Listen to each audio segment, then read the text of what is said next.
Happy holidays to all of my propagandists around the world, especially on social media. Anybody who was watching this, hopefully you had a happy holidays, unless you that one dude that be watching, that be hate watching. Actually, let me call it what it. That be hate watching. That one dude that be hate watching. Nah. We have hate watchers. There's multiple. I know of one for sure, but. Nah, I hope his holiday was angry. I hope he woke up and went to sleep hungry. I hope he ain't get no texts or calls from nobody. Anyway, you act like that, ain't nobody love you no way. So hey, we need the haters. We need the haters. All my haters. I talk with haters. I'm like, we'll talk. Like I'm not the biggest on blocking people unless you just start crossing the line, being over the line, disrespectful. All right, that's when I'll block. Otherwise, I'm not big on blocking people. But anyway. What's going on, my peoples? It's your man's AK Infinity. Follow me on Twitter /X at AK Infinity_VVS. This is the Rockets Round Robin channel. This is also the Rockets Propaganda channel. We got a disturbing guest in the building. I can't hear you. Hey, it's Jamal Murray. I can't hear anything you're saying. Go Rockets, baby. Y'all ready? See, triple log everywhere we go, we represent, man. But I think they at the game, though. But yeah, if y'all ain't noticed, that's Jamal Murray, man. You can't tell me Preston don't look like Jamal Murray. But anyway, Slider, go ahead and plug yourself so I can stop acting stupid. It's just it's at Slaughter like it is, in the handle below. I got nothing, man. Well, we got some stuff to talk about. Oh yeah, we certainly do. I think we got a big game tonight, bro. That's what I think. I think this is a bigger game than people think. Minnesota is coming off of the Christmas Day win against the Dallas Mavericks. Yeah, sure, they're Luka-less, but he got injured, I think, second half or something like that. But Kyrie ended up going the hell off because that's what Kyrie can do. Yeah. The thing about the Mavericks, though, I know their record is 6-2 without Luka. You gotta remember when Luka sits, their defense gets better, so their floor raises. So that's part of it. People don't really watch games enough to understand that, but yeah, that's what that's about. But yeah, man, what's your initial thoughts on the game before we get into all of the fun stuff? Yeah, I mean, I feel like I wanted to go look back at the game log, but I felt like we're a pretty good matchup for this Timberwolves team because if I recall last time, and I believe I was on the halftime show of that game, we really let Julius Randle, have the ball. We, basically funneled the ball to him and played off of him whenever, Ant had the ball. And I felt like we made things really difficult for them. Yeah. And, Naz Reid was really good in that game. And the combination of either Reid and Randle or Reid and Gobert were both pretty good. So I wonder how the Timberwolves are going to counter that because I felt the last few times I watched Minnesota that Randall's actually been handling the ball more.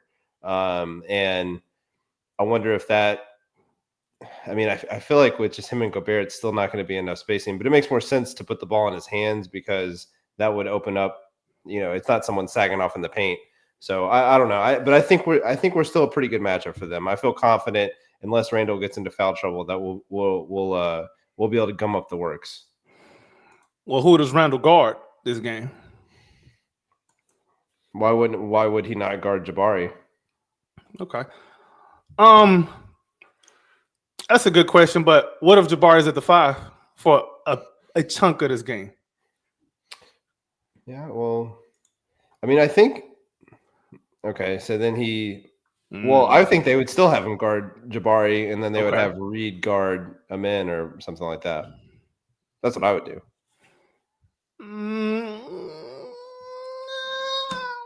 I can see that being okay. All right, let's go with that. Let's say Reid is guarding Amin.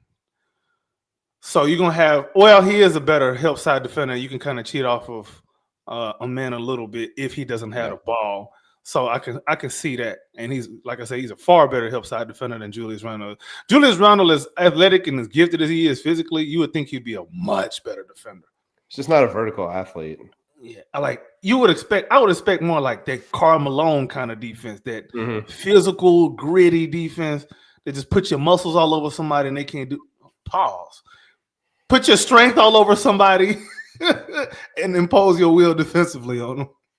Jeez, that was terrible. I mean, I don't think Karl Malone would fare well on defense in this league right now. So At the 5, he would. He played a center, like power forward. Most centers today were just power forwards in the 80s Yeah. and 90s and early 2000s. but still though, he has no rim protection, man. And I don't know.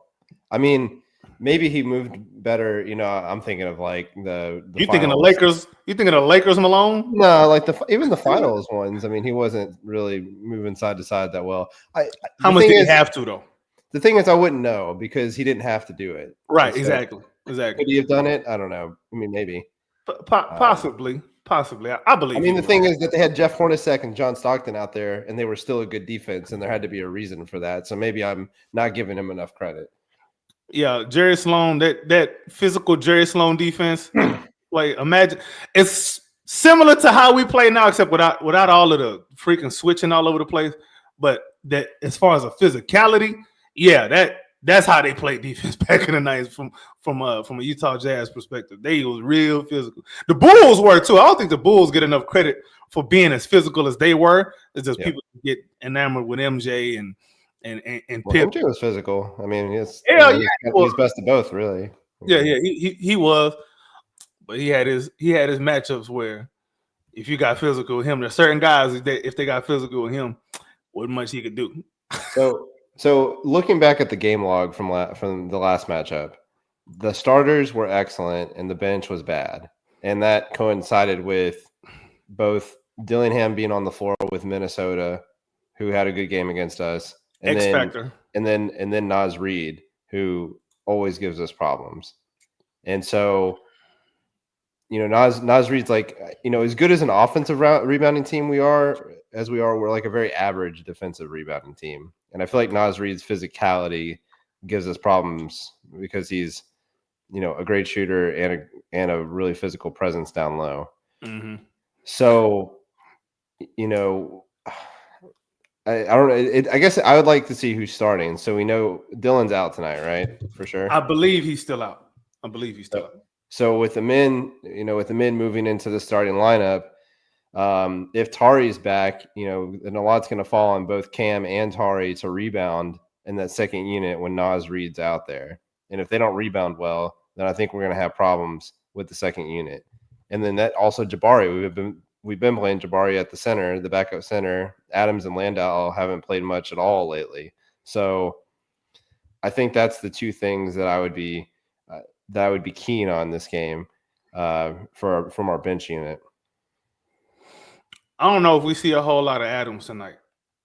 This is probably one of them games where you probably want to, you know, I would like to see a lot more of a man at the 4 too, by the way. And I don't know if Tari Eason is playing. If Tari is playing, that'll make things a lot more interesting as far as matchups go.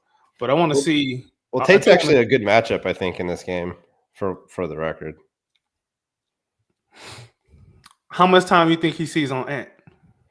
Because I know a man gonna be on him. A man probably gonna start on him. On Ant? Yeah. I wouldn't expect that much. You don't think so? 4 minutes? I don't know. I mean, if he plays 18 minutes and he's playing with a lot of the bench guys, I suspect that they just won't be on the court all that much together. But Amanda started 42 minutes last time, so who knows? But there was also a cup game. It was different. True. Amanda starting though, ain't he? Correct. Yeah, I wouldn't see anybody else matching up with Ant, at least to start the game. Amen. Yeah, I thought you meant Tate. Oh no, not Tate. Tate probably, you know, secondarily coming off the bench, and then Edwards gonna see a bit of everybody. He's gonna see some Jalen. He's gonna see some Jabari. He's gonna see Tate. A little bit of Fred. Problem though, because we're real skinny between Jabari, Amin, and Jalen. Yeah, but I think Amin holds his strength really well though. I don't think he doesn't really get bullied. I don't remember any instances where like, you kind of got bullied there. You got pushed off your block. I never seen no instances like that with a man quite yet. And then we've played him literally at all 5 positions. So it's difficult for Randall in the game too. You're not going to see Ant on the block because he can't post up with both Randall and Gobert in the game. So That ought Yeah, to that's help. true. I'd like my matchups to bait the Timberwolves into getting Julius Randle to do more post ups. I want that. Hmm. I want that for them. Yeah. So, I because mean, I in the think that Dallas keeps them. game, I know it was like a homecoming or whatever, but I felt like he was really handling the ball, not like a point guard, but he was really initiating a lot of the offense from the top and, you know, doing kind of, some handoffs, uh, doing some inverted pick and roll, doing that kind of stuff, which I think is how you should use him. I think that's definitely the way to go. It's just whether, that juice is worth the squeeze when you have Anthony Edwards on your team. True. But they try to make everybody happy. Sometimes these NBA coaches, man, they just want to. All right, I gotta make this guy happy real quick for a few possessions. I'm gonna let him cook, quote unquote, cook for a little Mhm. bit, just so you can try to get some effort from him on defense. Like I said, because Julius Randle, sometimes he can be disengaged. Like there's been times with Julius Randle, he'll just be sitting there like ball watching in the paint. How you ball watching the paint? There's a layup right in front of you. You're not gonna help. Like, what are you doing, brother? What's happening So, there? I mean, in last game, we shot 41% from three. That ain't happening again. Right. So, and Minnesota shot 24%, which, That's you know, we're, possible. It's possible we're for us to it's even hold them to possible. even less than that. Yeah. 38 attempts is a lot, but there was an overtime session too. So, but I don't know. I think there was a lot of things that we did on defense that will work quite well again. I don't think we're going to shoot as well. So I think we're going to have to Well, find we are other at ways to home. win. Well, we're at home, but it's the second night of a back-to-back. So, yeah. Yeah. I mean, like I haven't looked into the stats like I normally do every week. I'll be bringing that back next week, even with the new year. But I would be interested to see how our offense and how our transition offense and pace has done since with the games that Brooks and Fred have missed and how that's all correlated to the offense, if at all. Yeah. I'm thinking about I think it. it's a Yeah. little overrated, to be honest, but I'm interested in it. Yeah. Let's start to get into a little bit of the fun stuff here, man. Who's getting into it with who this game? That's a great question. I don't know, man. I mean, I can see I could see Nas and Jabari, or I could see like Cam and Rob Dillingham or something stupid like that. Like I could see Tate and McDaniels, bro. Tate and McDaniels. That's a good one. That's what I'm looking forward to, man. McDaniels ain't no punk, and neither Cam's is been kind Jason of calm Tate. this year. He hasn't tried to fight anyone yet. So That's because he has been on the bench yeah, it's true. in Rio Grande Valley. Who you gonna fight? You sitting on the bench? I'm not even making contact with my jersey too much, man. Don't even put on his jersey until like 5 minutes left to go in the fourth. And he's like, all right, I might get a chance to play. Speaking of Cam, yeah. what do you think about his last 3 games? Yeah, I mean, to me, I don't really care about the scoring because it's like I know he can do that. It's about, I mean, I thought by and large he's at least moving the ball a little better. I know he had that, like he made a kick out to the corner, repositioned himself, got the ball, and he really should have swung it to Jalen, who was at the top and was shooting well last night. And instead, he didn't pass it, and he took that fadeaway too as the shot clock expired. That was bad. But I think it was a shot clock thing, right? though. But that was bad. But he passed ahead. He's passing ahead on fast breaks, like that stuff. Like that's basic, but he just didn't do that, right? And then I thought his defense was pretty good last night, but there's no one really that was going to stress out the defense and cause miscommunication in a way that I would expect him to struggle with. So, where he plays, when we play like the Warriors or even tonight with Ant, someone that's going to put pressure on the rim, someone's going to break down the defense and cause people to have to help. That's where he's going to get in trouble. And then the fast break defense. I think I noted that. Jabari did it too. They lean it, like whenever they're like on defense on a fast break, they like want to put their hands out there. And as soon as you lean forward, you're just gonna get freaking toasted. And it's like they just gotta learn to not play with their hands so much. Yeah, that's a young player thing, just for sure across the league every year. They eventually learn to stop doing that. Then they wonder why they get called for some of the cheapest fouls. Well, you got your hands in cheap places. Yeah, like get your hand out the cookie jar, pump. What's wrong with y'all? But on his last 3 games, I think, like you said, some of the process stuff is still there. It just with him, it's easy to ignore it because when he does score, it's like so loud and it's exciting and all this and that. So it's easy to ignore some of that stuff, and that's why a lot of us kind of get enamored with him. I mean, come on, you watch how he plays, and you're just like, man, this is so fun, and you want to see more of it. So sometimes you kind of get emotionally invested in it rather than looking at how he got from point A to point B and occasionally point C. So you kind of got to take the good with the bad with Cam for now, but that's typical of a 20-year-old. It really just is. So I thought last night was way better than a few nights ago because I felt like all the threes he took were mostly in rhythm in the process of the offense. Getting open, getting the right spots. I think he made one like coast to coast fast break drive that was like kind of crazy, but outside of that, you're gonna have to live with that one. He made a nice skip pass out of a pick and roll. Mm-hmm. I think whoever shot it missed it, but it was I think it was like Jeff Green in the corner, but he made a nice pass there. So he's doing stuff that he didn't do last year, so that's good. I thought he's trending upward. Yeah. I thought it was better. Like the other night, I thought it was like some forced stuff that he can get away with because he's talented and athletic and all that other stuff. But man child. Yeah. So, but I would like to see him guard Ant.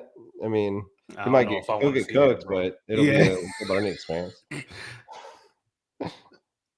I understand learning experiences, but there's some learning experiences I'd rather just we just gonna tell you about it. He got a jaw. He did okay. He got a steal. On one occasion. Now, if we was to do that 10 times in a row, how many times Ja gonna score? It's different. He's like 20. He's like 6'7", 230. You shouldn't be able to rip Ja. Yeah, but that's true. I'll give you that. But once Cam actually, he's gonna need the reps to do this. But once he learns how to play for the team, that's when he's gonna really level up and he's gonna really start to impact winning because the raw tools are there. But up here is kind of where we still got to work with him. But I'd rather have a guy need to reel in than a guy need to prop up and get motivated. Motivation ain't his issue. So that's what I like about him. So, and that's why he's a guy I really am not a fan of putting in all these damn trades that people like to do. People like to just trade everybody. Jesus Christ. Why you want to trade him when his value not even that great yet? Let him cook. The interesting thing I think is in the dichotomy with Jalen is, and there's both good and bad to it. In a lot of ways, Jalen, is kind of more coachable. He's more listening to what Ime wants of him. Mm-hmm. Where Cam is I'm not going to just be relegated to the corner. I'm going to do what I'm going to do. And, in some ways that's good. In some ways that's bad. And it's you kind of got to meld those two mindsets together. I like their chemistry together, by the way. The trio of Cam, Jalen, and Amen, it looks so good. It looks so good. Surprisingly on both ends too. It looks really good. Whoever the hell is running point out of Jalen and Amen, I don't think it really matters that much. And then the ball moves too. Nobody's just holding the ball like that. That's what I've noticed when those three on the floor. Yeah, and people move. That's another thing too. I don't know if maybe this is me. I know we're kind of getting off of how we usually do these pre-games, but whatever. I don't care. Maybe this is me, man, but there's times where Jalen to get the ball, like this is just say with the regular starting lineup. Jalen to get the ball, nobody's moving. Like everybody's like standing still and like they get in the way. And I'm like, bro, we already have spacing issues. Why can't y'all move a little bit? Just get the hell out of the way. That's why I'm always interested in why we don't run the Jalen and Alpy DHO more than we already do. We don't run that enough. We don't spam that enough. Because at least you give this when Jalen gets that DHO, you know he's a rim pressure guy. He wants to get to the paint first and foremost.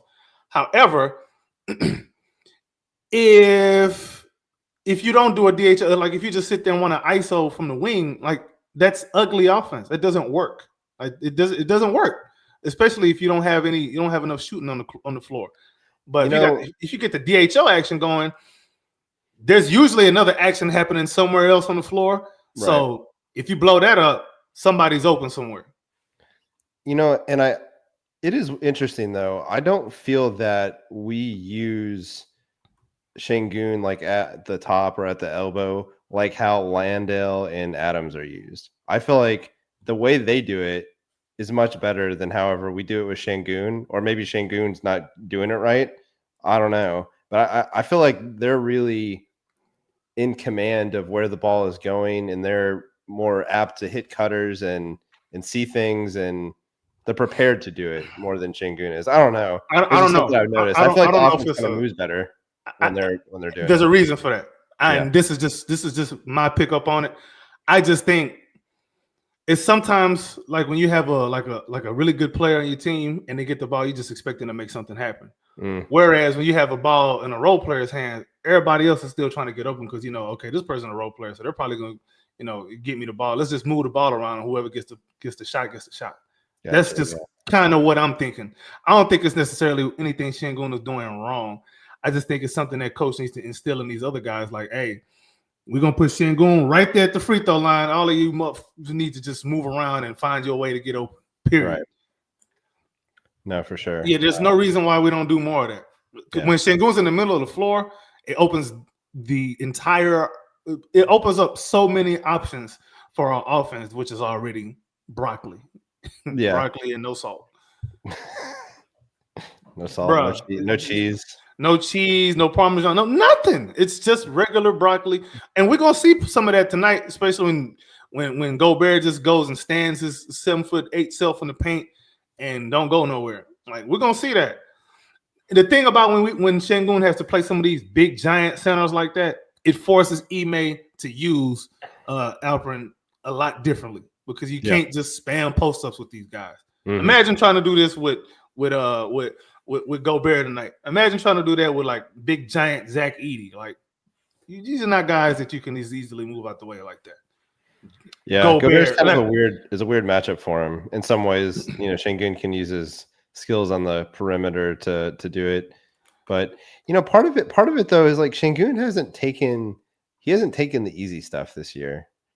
I mean, yeah, he's missing shots at the rim too, but I feel like if he has an open 15-footer, he just like doesn't take it. He wants to like turn and post up. He's in his head. Yeah, he wants to evaluate the floor. I'm like, no, just take the open shot, man. And it's stuff like that I think slows down the offense. You hear me in the group chat just like, bro, get the ball and make a quick decision with it.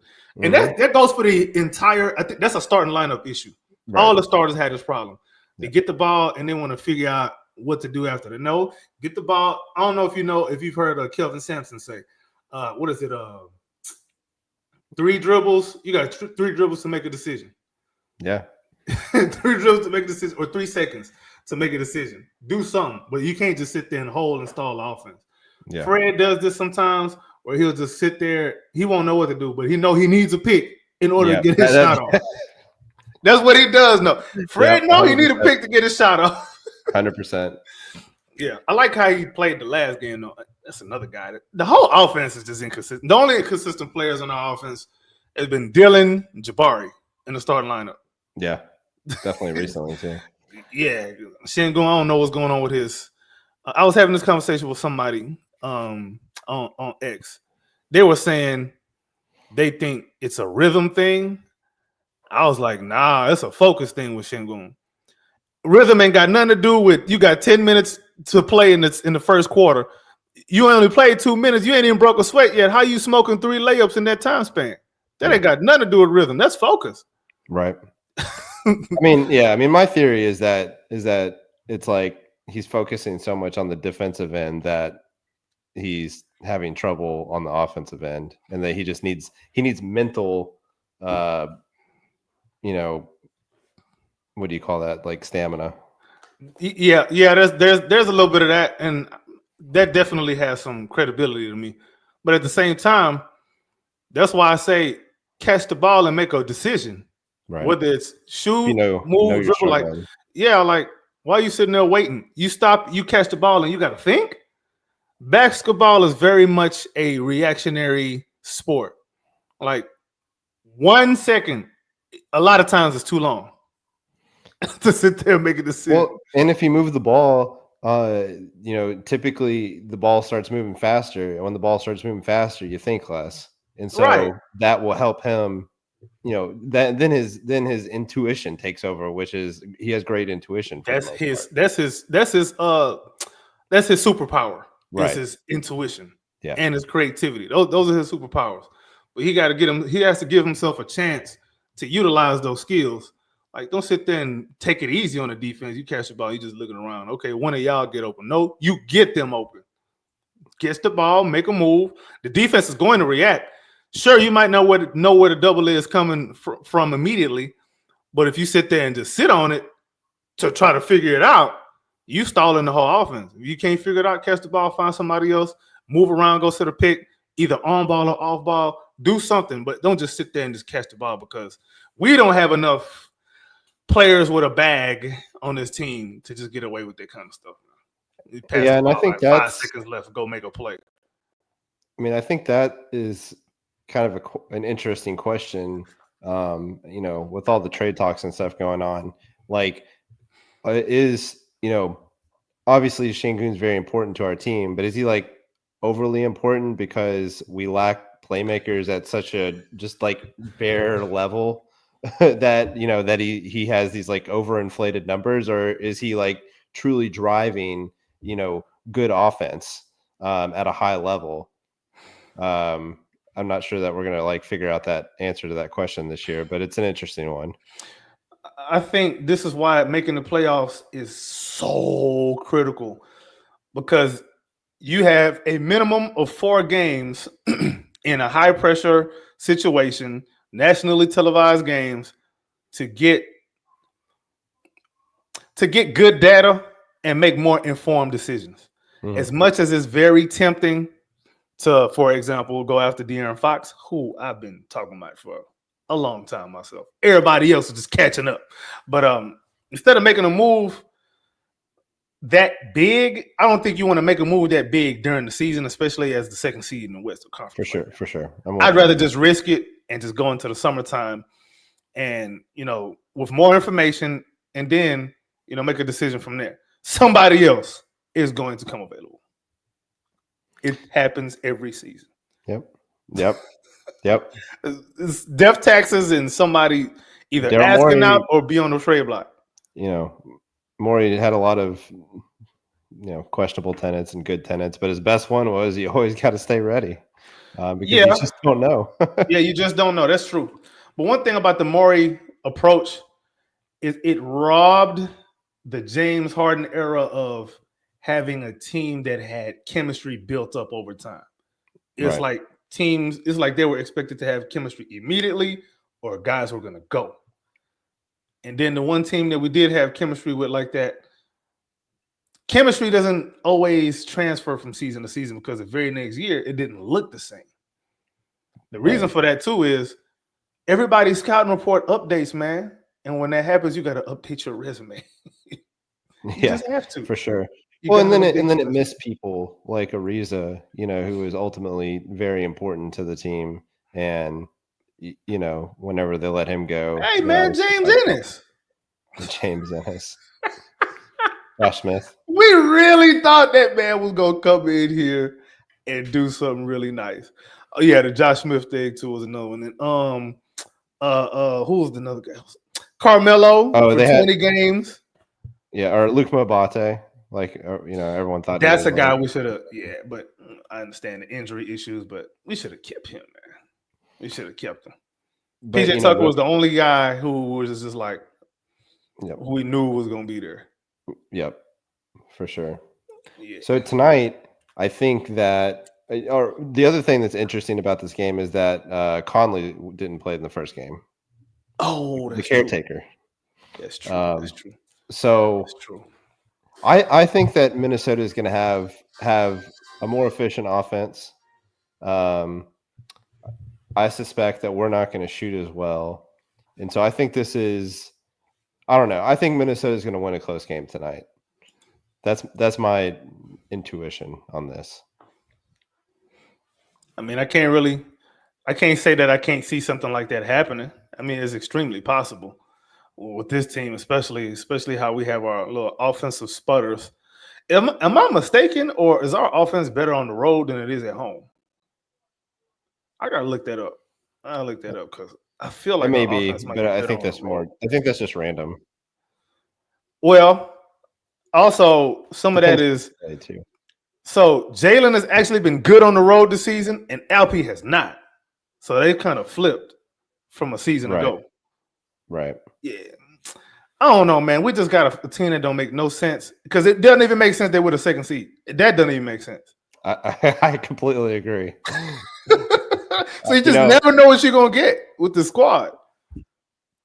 And we could easily. Part of it is I don't think I've rooted for a team that has been so good defensively and so defensive focused that perhaps I just am underselling how good the team is. I don't know. The Van Gundy Rockets. Yeah, but even then, I mean, I don't think they were this good on defense, but I'd have to look at it. Shit. They were good though. Man, but they were you had good to because they deal played with so slow. you had to deal with Shane Battier, and then if you happen to get your shot off over him, all right, go see Yao Ming in the paint. Yeah. Good luck. Yep. Carl Landry, T-Mac. Boy. Team. Van Gundy had them dudes playing hella defense, man. Oh, yeah. My goodness. Freaking McGrady guarding Dirk Nowitzki in the playoffs. I thought that was unfair. It was working, but that's unfair, man. How you gonna tell us, man, okay, set up every offensive possession, score every point. Oh, by the way, go guard this 7-foot monster from Germany that doesn't seem to miss shots. Well, he was onto it because then, like 2 years later, Steven Jackson was the one that broke Dirk. Oh yes, yeah. It was a mix of people too. It was Steven Jackson. It was Matt Barnes. It was Mikal Petrus was actually bothering Jason Terry a lot. I remember them team. Andrews Beatrice came in off the bench, doing his thing as best as he could. That was my favorite team of all time. Oh yeah, I actually won a bet with somebody before that series started because they thought, oh, the Mavericks, they won this many games at a first seed. Golden State is an 8th seed. They're not gonna win. I'm like, bruh, they swept them during the regular season. I watched that matchup. I was like, this ain't good for how Dallas played. Because you got 5 guys who can go out there, go get their own shot, and y'all don't even play defense. The Mavericks didn't even play defense. So what are you gonna do? Like, come on now. You forcing Dirk to be in every action, on and off the ball. Jason Terry didn't guard nobody no way. Who was their defensive stopper that year, man? Who was their defense? Dallas? They had Josh Howard probably. It was Josh Howard, and it was somebody else. What's that? The kid with the dreads. Man, I forgot his name. I forget his name, man. He was kind of nice too. I think that was before Devin Harris too, huh? I don't think Devin Harris might have been a rookie on that team. Man, they were loaded. I'd have to think about the it. The Mavericks were loaded, but that was a bad matchup because Baron Davis was a bad man back then. And they had like Brendan Haywood, but they couldn't play him. Oh no, not in that matchup. Not in that matchup. And then you had they were playing like Eduardo Nahara and stuff. Like they were like he was still there at that time because I know before then that's when they had Nahara. Was he there in Dirk's MVP season? I don't know. I don't remember if he was there. I know before then he was over there with Michael Finley and them, Jerry Stackhouse, Antoine Walker. After that, Let me see. See, that's how you know we watch more than just the Rockets. We be remembering everybody else's lineups from back 15 years ago. Yeah, that was Devin Harris's second year. Yeah. And I was confusing Gordon Hayward with Eric Dampier, but that is what it is. Oh, yeah, that's true. Oh, Eric Dampier talking about I'm the second best center in the Western Conference. Dude, freaking Kevin Willis was on that team. Hold on, wait, what? Oh, that must have been his corpse. It was 20 years. They had Pops. Pops was a rookie on that team too. Pops. Pops Mensa Bento. Oh, the tall, skinny dude, the Senegalese dude. Yes. Oh, yeah, I think I know who you're talking about. Yeah. They had a team, man. They really did have a team back then, man. But I'm glad that. See, and that goes to show you, man. You could have the number 1 seed, the MVP, 67 wins. But matchup, I know, man. But matchups are very important in basketball, man. Yep, matchups are very important, which is why I like the whole play-in concept too, because you catch a team that's gaining momentum, get hot at the right time, they gonna make some noise, man. Just like the Heat did, just like the Suns would have. The Suns maybe would have. I remember when the 8th seeded New York Knicks made it to the finals against the Spurs with old Allen Houston, young Marcus Camby, Latrell Sprewell. Yeah. That was old Patrick Ewing. Growing up. It was a lot of our favorite players growing up, man. Sprewell was everything, man. Latrell Sprewell was good, man. There's a lot of guys from that era that don't get enough credit. Kobe would cook him, but he'd be playing his ass off. Yeah, he was just a nutcase. He was a nutcase in himself. There's some guys, man, who I don't think get enough credit. Another guy, Stephon Marbury, he gets no kind of credit today. Like if imagine somebody like Stephon Marbury playing today, man. Like what would he do to these guys? Because he was a villain. He was a bad dude. That was a bad dude. It was like inefficient point guards that are just like, they just got played out of the league, unfortunately. But they brought something to the league. There was something about the idea that you didn't have to win and you could still be revered. Like Steve Francis. He didn't win, but he was great. He was fun to watch. And people loved him. There was a lot more casual fans. I think I don't want to say more, but the ratio was more even. Like because now, people didn't know as much.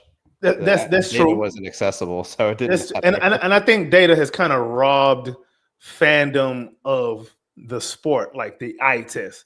The eye test has been so devalued so badly since analytics became so prominent. So now a guy that can hoop, but maybe his analytics don't look that great, you look at him and then you're like, you watch and you're like, oh, that looks good. Then you look at his numbers like, no, he's trash because these numbers say so. And then now you have this thing where if you don't win a title, you're garbage. What is that about, man? What is that about? You know how many great players back in the gap are better than these players now with finals MVPs?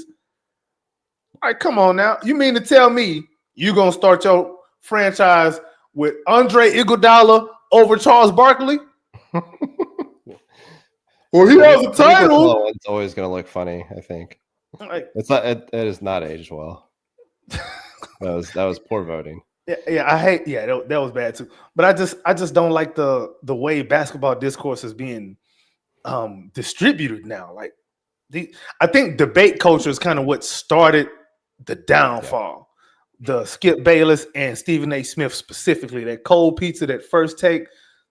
That's what how it's destroyed political commentary.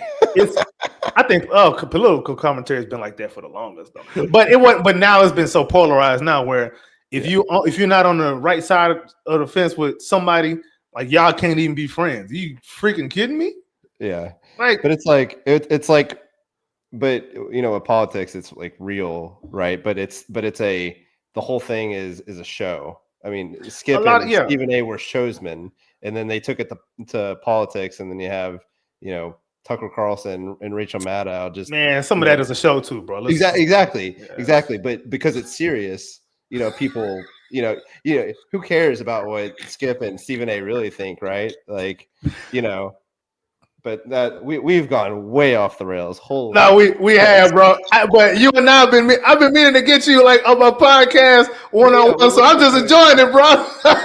We need to do it. Yeah. Yeah, we gotta do it. It's been this season is just terrible. I just so happen to be having time around this time when the Rockets be playing. But outside of that, man, I'm always doing something. I'll be working. I don't just 9 to 5. I 5 to 9 too. Yeah. I hear you. Yeah, I'm always working on something, man. I don't never. Yeah, we'll definitely get it together. We'll figure it out, man. Appreciate everybody who's still with us at this point, sitting here talking shit. What's the final score? What do you got? Hell! Final score, 101-97 Rockets. All right, I'll go 105-103 Timberwolves. Okay, it's gonna be somewhere in the middle. Watch, it's gonna be a low scoring affair. Player of the game, who you got? Naz Reid for them. For us, okay, I'll say Amen. Yep, Amen Thompson. It could be Cam Whitmore. Cam Whitmore's my X factor, but it still could be Cam as player of the game too. He could be the worst player of the game too. God damn! See, I love Cam, but I could say that. So. I know you love all these guys, but you like the king of being negative. You like the most negative Nancy ever, bro. I just keep it real. Hey, I appreciate that because I ain't got to worry about what I'm getting. But yeah, man, look like they done tipped off. Man, everybody just come back at halftime. We'll pick it back up at halftime, man. For sure. All right, man, we out.